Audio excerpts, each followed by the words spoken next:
What's going on, everybody? It's Acadius, and I'm here to talk about Star Wars: The Rise of Skywalker.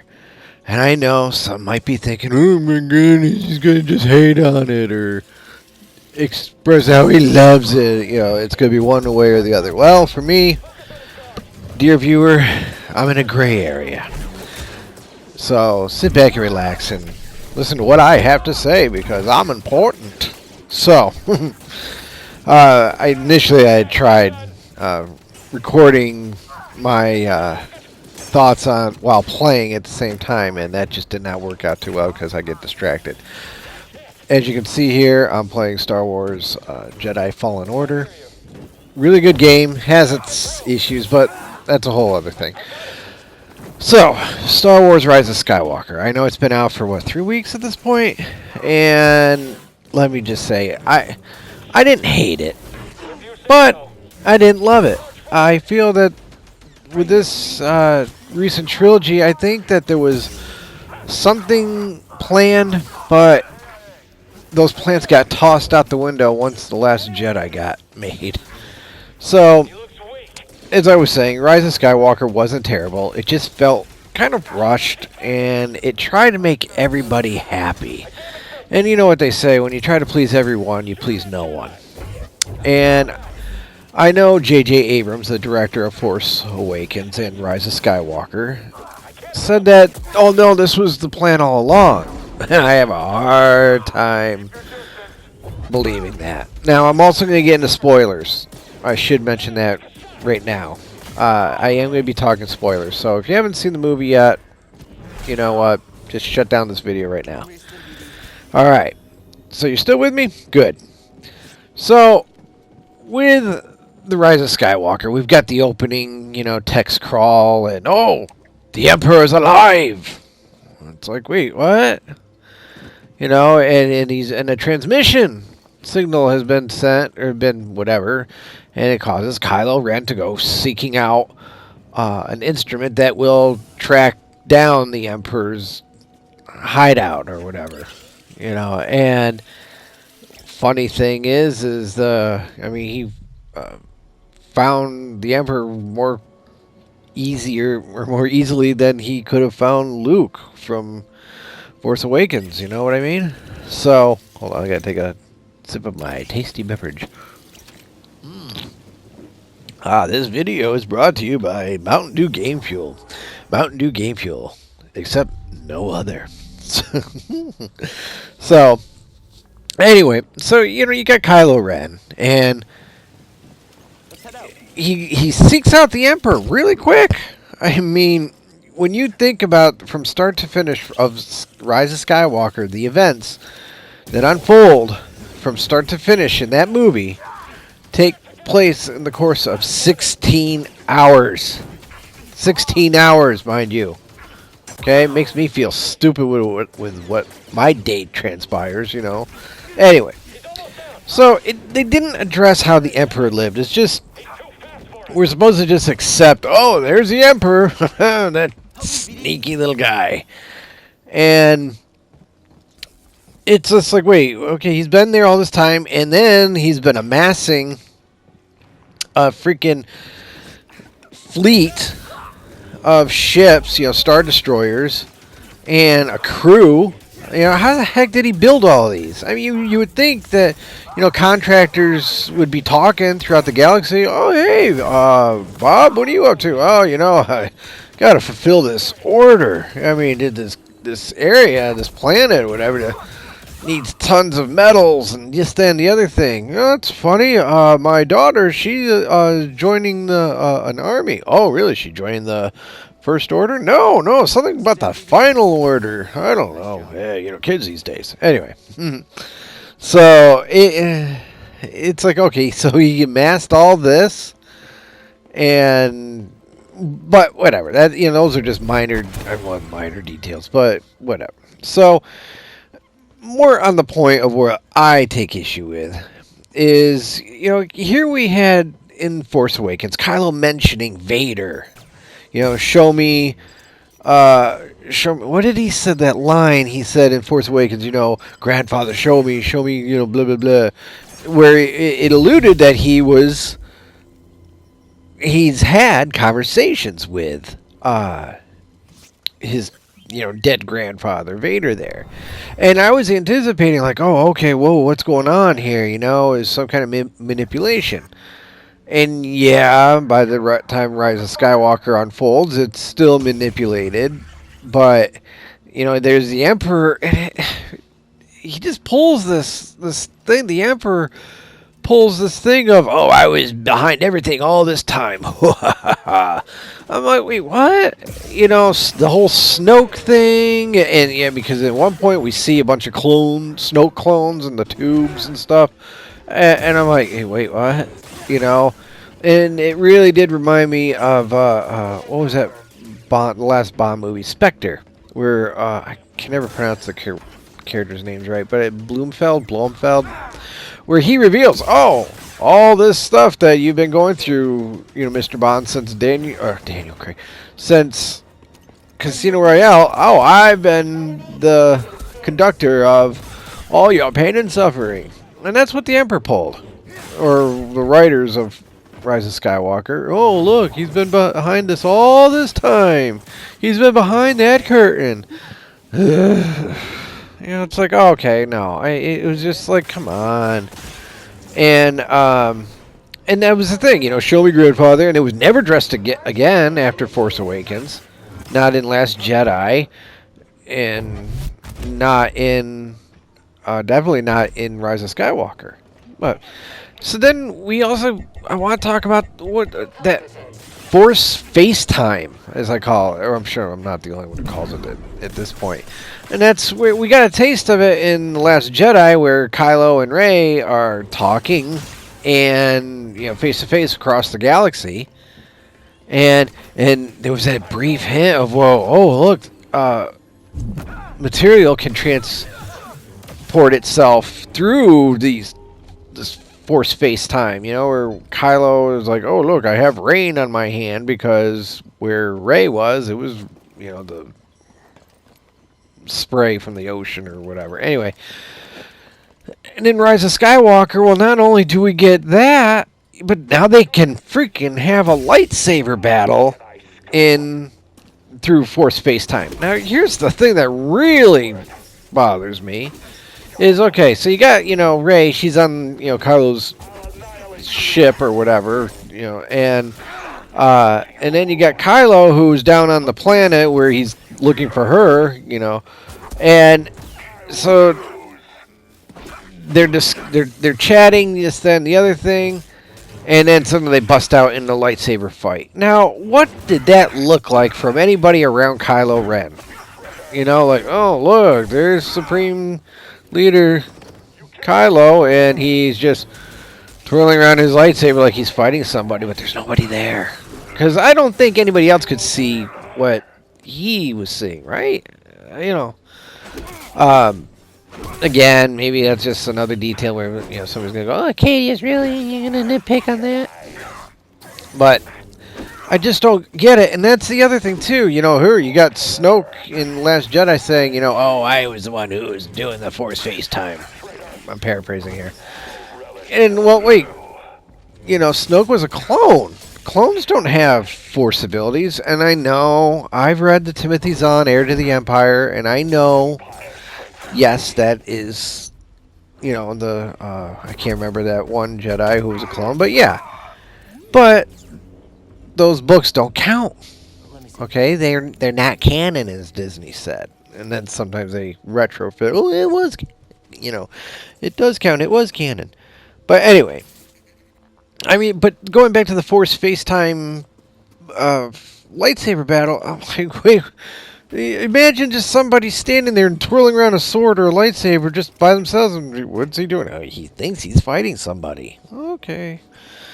And what bothers me is that Disney just, going back to what I said about the novels, Disney tossed out the previous novels. All, these books that had been worked on, and, like Heir to the Empire and Tales of the Bounty Hunters and all that. I've read a handful of them, but not all of them. I had another friend of mine who really got into them, and he could cover a lot more than you know, what I know when it comes to Star Wars. I know a lot of Star Wars when it comes to the movies and all that. But so here you got Disney. They tossed out the previous novels, and I mean, did they just after they tossed out these novels, and then they're coming out with this new trilogy. It's like they went into the back alley where they threw the novels and then started digging through that trash and just like, oh, okay, well, we'll just pick out some plots here and there, you know, just kind of flip through. Hey, look, I saw this title, so we'll use this in the new movie and all that. I mean, come on, look at Kylo Ren and Darth Revan from Knights of the Old Republic. For the longest time, when they revealed The Force Awakens, I was calling Kylo Ren Darth Revan. Raven? Revan? Yes, Revan. For the longest time, I was just like, oh, Darth Revan, you know, because you can't tell me they don't look a lot alike, you know, and I'm sure they were, you know, JJ borrowed from that. So, but anyway, the other thing that I was so anticipating, because in Force Awakens, you got that whole flashback. It was when we briefly see Kylo and the Knights of Ren. And I was under the impression the Knights of Ren had been former Jedi students of, you know, Luke's school or whatever you want, Luke's academy.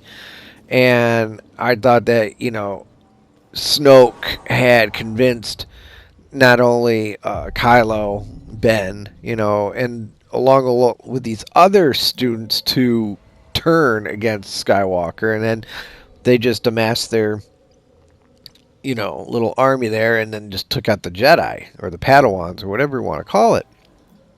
In fact, I mean, if you remember in Force Awakens, there's that shot of the 6 Knights of Ren plus Kylo and the rain, and I think Kylo's got his lightsaber ignited.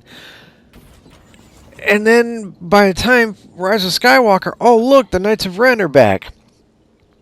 But they don't have any Force abilities whatsoever. They're not even carrying lightsabers, and they don't talk. I'm like, you got these cool ass looking outfits, very samurai-esque. I want to know more about this. I need to know more. In fact, I thought, you know, when it came to The Last Jedi, when Kylo and Rey were fighting together against the Snoke and his guards, I had a really hard time with that scene, because you got Kylo, who is just epic badass with the Force. If you remember in Force Awakens, he held a laser blast, you know, laser bolt, whatever you want to label it, in midair, suspended in air, had a conversation with Poe, and then, you know, oh, okay, you know, I'm boarding my ship, and then lets it go, and that was after several minutes. He's pretty badass. And here in Last Jedi, he's struggling against these, well, I'm just going to label them the Royal Guards. I know that's not their official name. And he's struggling against them. I'm like, dude, you weren't even trying to force push these guys. You know, and you're strong with the dark side, throw some Force lightning out. You know, or whatever. And, you know what, that also brings up to, you know, the whole Snoke and choking out and torturing Rey, since she's the granddaughter of the Emperor. But anyway, that's a whole other thing that just makes my brain itch. So, you know, I would have had it where, oh, this scene here, I think I got my butt kicked a few times. So if you're paying attention to this gameplay, just ignore it. I think I got my butt kicked big time. Anyway, so I would have had it where these guards were the former Knights of Ren. Then, oh, okay, that's why they're so good and he has to struggle. So, but that's just me. So, let's see. So I covered the Knights of Ren. I really want to know who the heck was Ren. I want to know the history of the Knights of Ren. And, you know, I wouldn't be overly upset if they just did a Disney Plus series, you know, the Knights of Ren. it'd be hard to get Adam Driver to star in it. I think. I mean, he's a busy guy. I'm assuming. He's a semi-popular actor, I believe. But you know what though? He's doing Netflix movies, so why not? Anyway, I'm not throwing shade at Netflix or anybody who stars in one of those movies. Anyway, so it was really disappointing not to see that transpire with the Knights of Ren, and also how the heck did he take the Knights of Ren out when he was on his way to the Emperor, and to save Rey?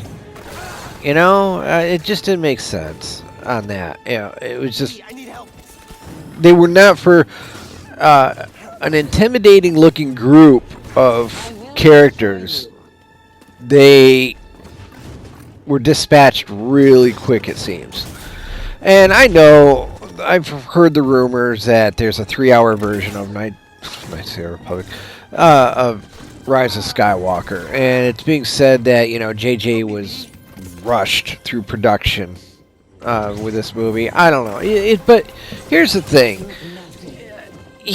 I'm sure he had an idea, a blueprint, as it were, of where he was going to be taken, where he wanted to see this trilogy go.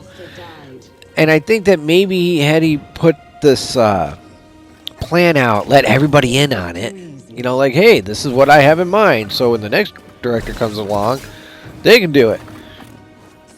And I think Rian Johnson, the director of Last Jedi, I think he just said, no, it's my way or the highway. I don't know. I really don't want to, say, oh, well, Rian Johnson, he just decided to make his own or whatever. Look, I enjoy Rian Johnson as a director. I liked Looper. I know of Knives Out and all that, but, I can't say. I don't know the guy. The more that I saw him tweet after the release of Last Jedi, the more I disliked The Last Jedi, because he was making these annotations to the movie that most people weren't privy to, because not everybody has a Twitter account, and besides, if it's not in the movie, it didn't happen. That's the way I see it. You can't go, oh, well, this character was actually like this. No, you didn't put it in the movie. Doesn't count. You can tell me all you want. It's just like, no. J.K. Rowling did the same thing after the Harry Potter books were released and done with, and she's like, oh, this character's this and this character's that, and then it's like, wait, what? Okay, why did you put in the book then? That's a whole other discussion.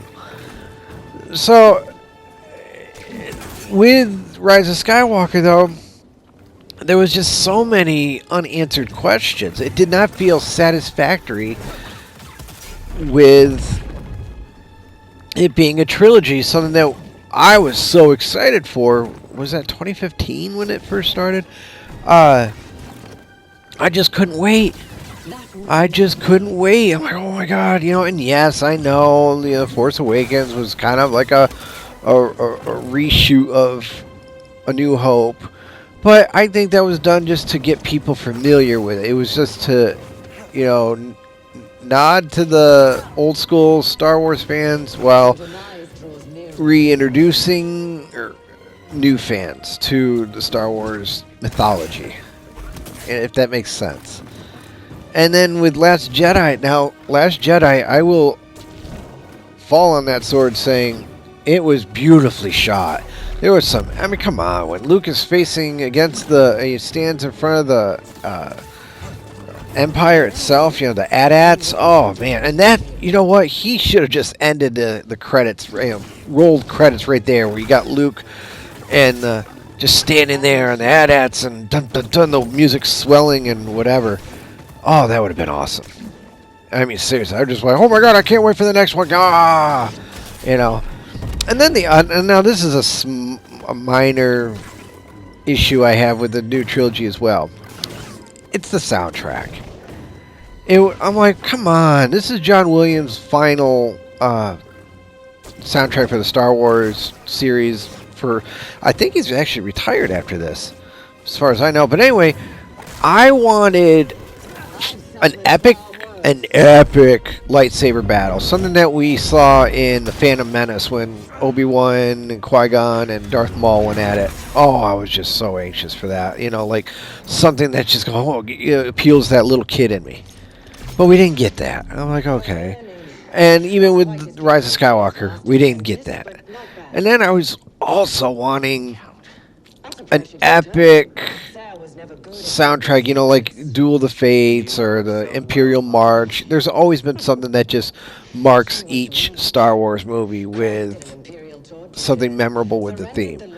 And we didn't get that with Rise of Skywalker, let alone Last Jedi or Force Awakens. I don't know what John Williams was instructed to do, so I'm not putting the blame at his feet. It's just like, wow, I wanted epicness, you know? And this brings me back to the video games and even The Mandalorian and Rogue One. Those are so good. I mean, I know some people take issue with The Mandalorian, that it got kind of silly in the middle there, but I loved it, especially by the season finale, and I'm not going to talk about that. You know, spoilers in there. And then remember Rogue One? Oh, Rogue One was so good. I mean, beautifully shot, and it had you invested in the characters, and by the end you're like, oh my god, that's depressing, and it was just good. And then with this game, Star Wars Jedi Fallen Order, it's fun. I mean, like I said, the mechanics are kind of broken here and there, and the camera angles, but that's a whole other video that it's not here or there. Why, you know, we can see that Star Wars can be fun and investing, but that's just my 2 cents. Again, I didn't hate Rise of Skywalker. It was doable. You know, like I think I said a 6 or 7 out of 10. Anyway, thank you so much for tuning in. And if you want more of this, slap a like and subscribe. And until next time, be kind to one another. This is Acadius, signing off. And until next time.